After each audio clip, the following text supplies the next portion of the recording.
everyone, welcome back to Katarina's Garage. My name is Katarina Lloyd, and actually I am here with a very, very special car. This is a 1956 Chevrolet, I think it's a Bel Air actually, I'd have to look again. Two-door post. Now, this thing hasn't been on the road since, I think it's either 78 or 79. Well, look at the license plate and find out when exactly it was. So, yeah. Let me give you guys a tour of this awesome car that honestly I would love to own it, but sadly this one's not for sale. And I'm not going to say where this is because this is, I have a feeling somebody would try and steal this. But we take a look and look around the car, you know, you'll see it is actually in very good shape overall. Like, it does have its rust issues and stuff like that, of course. They all do.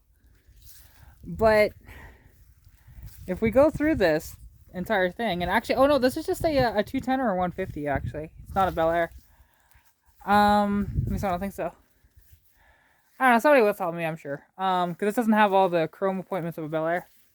But yeah, these are a very, very rare car nowadays to find the two-door posts actually, because most people didn't care about them. And they still don't quite as much because of that. And when I say two-door post, actually, is if it has the B-pillar here, for example. This is the two-door post, right? Compared to the hardtops where there was no B-pillar there. It was just a, you know, just a better style. But these were hot rodders, so loved these more so than the custom car guys, right? And you take a look, and it's a pretty complete car. You know, and if we take a look at the license plate here, there it is. March 31st, 1979, right? That was the very last time that this was on the road. So it is kind of incredible to find cars like this that, again, just have not been on the road in a long time. And I would love this car, and I wouldn't even like fully restore it.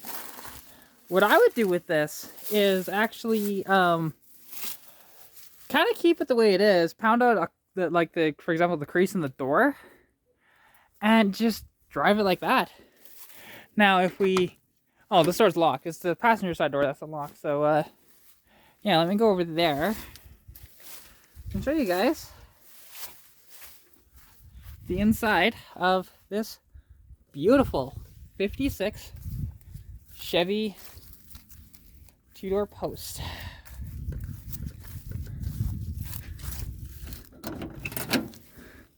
Now inside, you know, still got the door panels.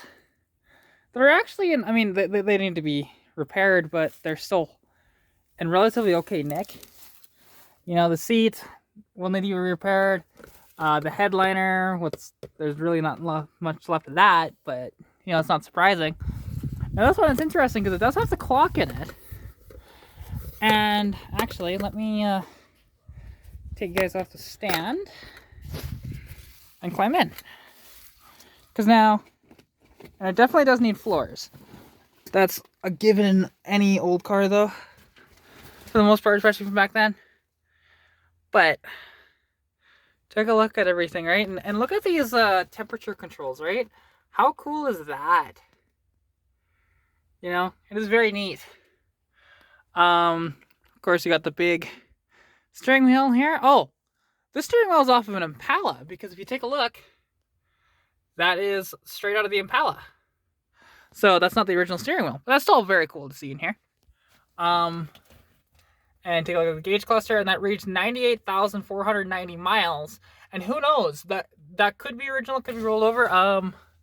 Actually, it looks like that is not rolled over. That looks to be in line. So, yeah. It's going to be a 98,000 original mile. It's a 3 on the tree.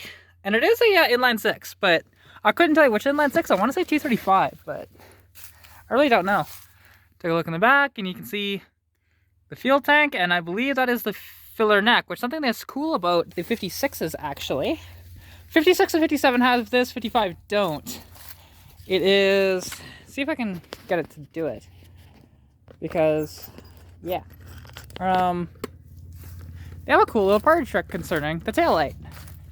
Because you might look around the outside and go, where is the fuel door, right? Well, it is. Should be able to. I think I'll do it. Yeah. Well, you can see that it is binding up, so I don't want to wreck anything. But the actual filler is in behind the taillight here. It's very cool.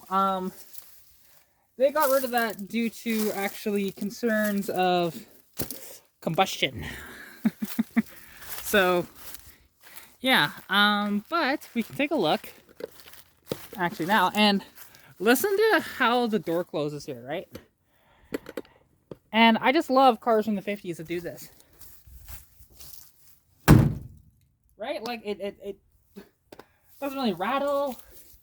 You know, it is a fairly solid car. It does have its rust issues, and it needs floors and stuff, but overall, this is definitely a very salvageable car. 100%. We take a look, actually. If I can find the thing. Oh, that's right. This one doesn't latch 100%.